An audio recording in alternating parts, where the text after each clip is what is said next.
Today we're going to be doing a beetroot risotto, so following on with the brain theme that we've been doing in Food for Brain.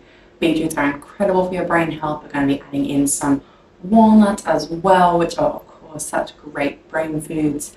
So let's get into it.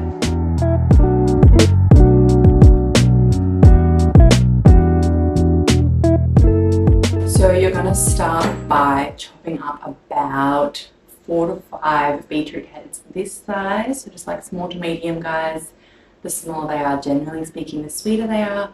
So we're just going to chop them up. We're going to keep the skin on. We're just going to chop off the ends and make it so they're not super dirty. Make sure you wash them and into small chunks and put them in the oven, and we're going to get them nice and roasted before we crack on with the risotto. Just cut off your stemmies. I like using a fresh beetroot, always have. And then even like the hairs and stuff, like if you've washed it, they're honestly fine to eat. Just chop off anything that's like super woody. I'm just going to chop it into little chunkies. So literally just like, I'll show you in an individual piece. Pieces around that size, just so they cook relatively fast and you don't have to wait ages. You can also totally whack these in some foil and roast them whole if you've got the time, and then sometimes if people want to peel them, it does make it easier to peel them, but as we have established, I'm lazy. So what you're going to do is you're going to chop up about 5 of these little guys, put them on a roasting tray with some olive oil and salt and pop them in the oven. And as it happens, I have already pre-roasted some because, well, A, I didn't want to buy 2 rounds of beetroot. I just wanted to get it in, and B, I couldn't do it and then wait because the lighting will disappear. So once you've tossed your raw beetroot with olive oil and salt, pop it in an oven at about 200 degrees Celsius, about 45 minutes, or until they're looking really nice and caramelized, but not too dark, not too burnt. And I'll show you what they look like when you want to pull them out. Give it a close up. So this is what you want them to look like. You want them to have retained all their colour. They're not haven't gotten too dark yet, and then they're nice and they're really hot to touch, but they're nice and squishy, and we can blend them up really easily. Okay, so now that our beetroot is done and popped to the side, we're going to preheat our pan because we're about to put in our onions. So I'm just going to put on like a medium-low heat, and then while it starts warming up, we can start with our onions. So we're just going to dice her up, really nice little pieces. It's really just your classic risotto. We're going to get the onion and garlic going. Add in the rice, nothing too crazy different. So once you've got your onion diced up, you're going to add it to the pan with some heated up olive oil. So we're just going to give the pan a good coat of olive oil because we don't want any sticking. Add in our chopped up onions and really slowly saute them.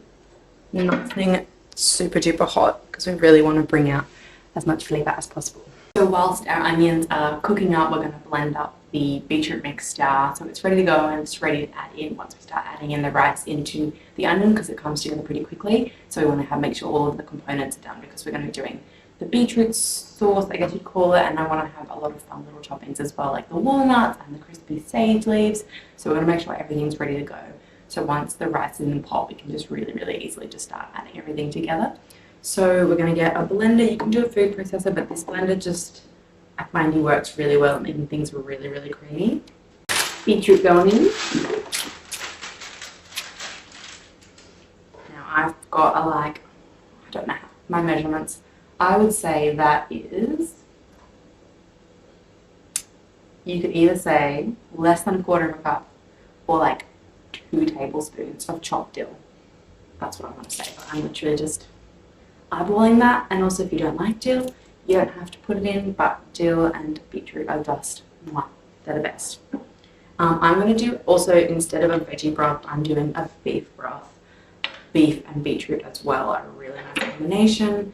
This is a concentrate, so I'm just going to add it to some nice hot water and make that ready to go. So I'm going to make enough for now, and I'm going to make enough for later when if we need any extra broth to add in. So I'm just going to get my warm water and reconstitute her.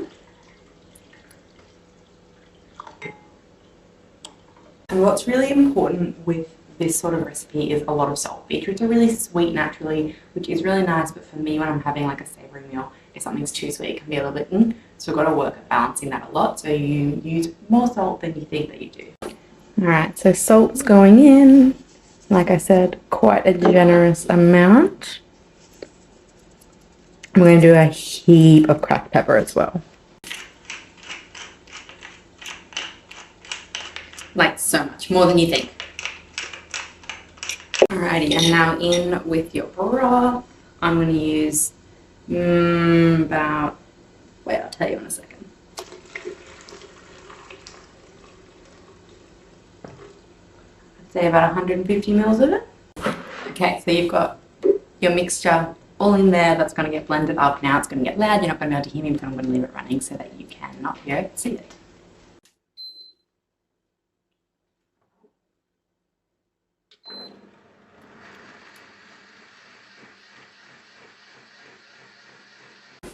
Okay, so that is all done blending and it's all nice. I'll bring it to the camera. Can you see? Super nice and creamy. I've turned the stove off on these guys because they're looking really lovely, translucent, a little bit caramelized. And whilst we pop that to the side, we're going to crisp up our sage. And I just don't want that going because I have the tendency to get very distracted. Okay, so before we crisp up the sage and I'm going to use ghee as my high smoke point oil, get a piece of paper towel on a plate ready to go, so when you're pulling it out there's no messing around, that it's ready to go, because they come together really quickly, like less than a minute once the ghee's hot. So pop that to one side and then we're going to put the ghee in the pan, get that really nice and hot, and then we're going to drop our sage leaves in and then pull them out when they look crispy. Going to use a big ass dollop because I want it to cover the bottom of that surface area. So just get your sage leaves ready. Just leave a little bit of the stems because you might want them later, but you don't want a whole stem on there. So we do this to a dish because it honestly adds so much texture as well as flavor. It's such a lovely thing to add to the top of a like really creamy dish like this. It's also just lit and it looks really beautiful, but it's so nice having a little crispy crunchy topping on the top. That is just fantastic and really good for you. Fun fact, they're very antimicrobial sage.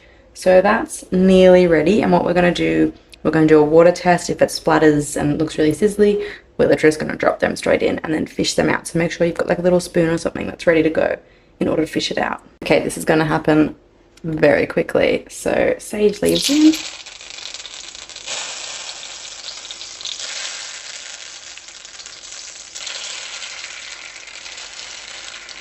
Spoon.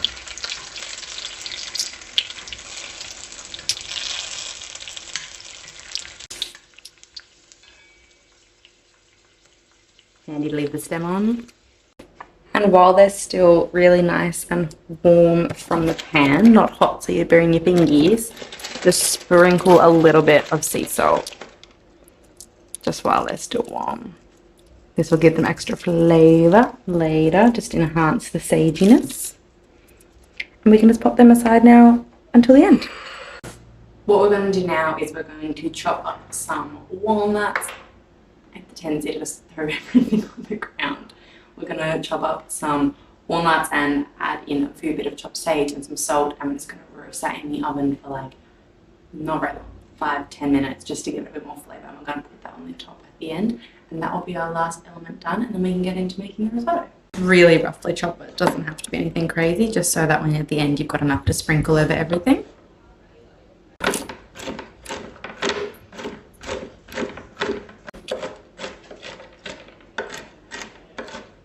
And we're just going to do it the same with the sage, just nice little small pieces.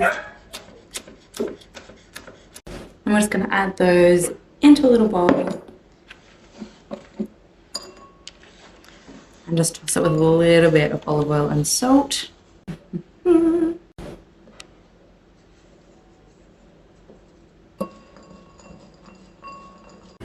just going to add it back into the pan that I have my beetroots in, because I get another pan out and it's perfectly good to use again. So they're going in there. A little bit of olive oil, just a little bit. Because they're naturally very high in fat anyway. But it's just enough to help them caramelize up a little bit more. Toss that around. And into the oven for like 5 minutes.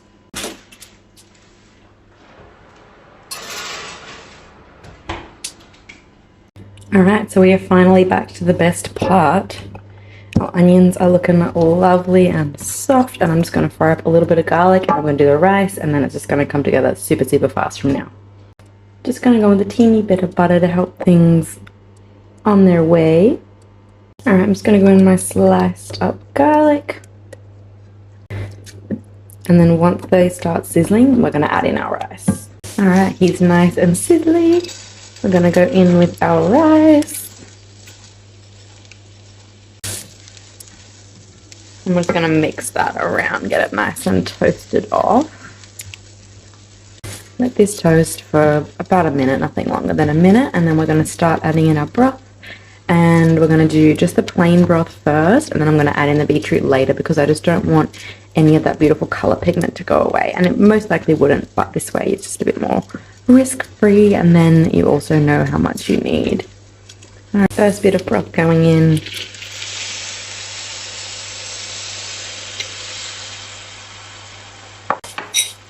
I'm just going to mix that around and let that cook off until it looks like it needs more liquid, and we're going to see how cooked it looks, and then we'll add in a bit more broth. We'll probably do around 3 rounds of adding in broth, and that last 3rd round will be when we add our beautiful beetroot mixture. So make sure not to over broth it because we still do have that like 150 ml worth of beetrooty delicious broth to add in. So I'm just going to let that simmer off and cook and absorb all the juices and the flavors. Alright, our little walnuts are done.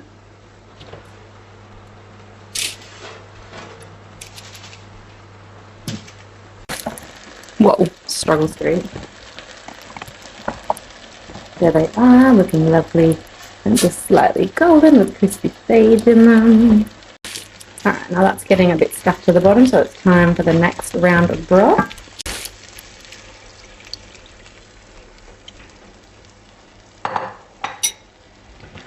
So you get any of those delicious crispy bits of rice that's sticking to the bottom off and into the rice. All the liquid should help it come off pretty easily.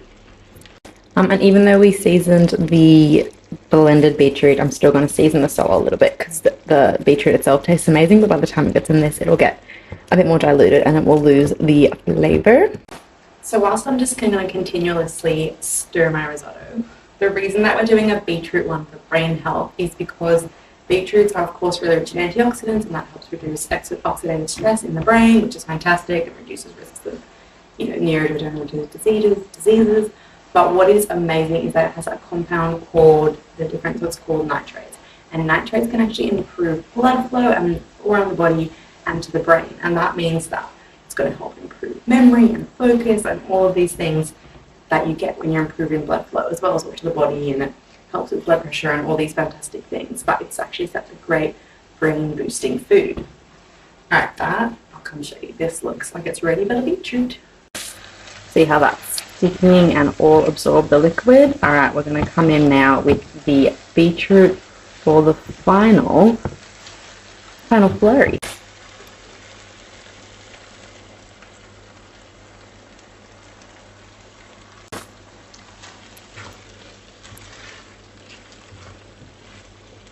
And look at how that beautifully changes colour to that deep red. Yum! I'm just going to let it keep simmering away, and if you need to add water, you absolutely can. Just keep adding until you feel like it's the right consistency, and then once it's ready to go, make sure you just pull it off the heat. But yeah, I'm just going to let it keep bubbling away for a little bit longer until it's perfectly cooked. I needed a little bit more water, so I literally just added a little splash into my blender just to get the remaining little scraps of beetroot juice, just to get that last little bit of liquid, because it's like 80-90% done. Alright, he is all done. See how when I press in, there's like a really nice delay. Alright, so let's serve up and pimp it out. Alright, so it's all done. Now I'm just going to dish her up. I've got some goat cheese here. It's such a fantastic pairing with your beetroot. We've got our crispy sage leaves and our walnut. So we're just going to pop it all in, pop it on the bowl, and it's going to be...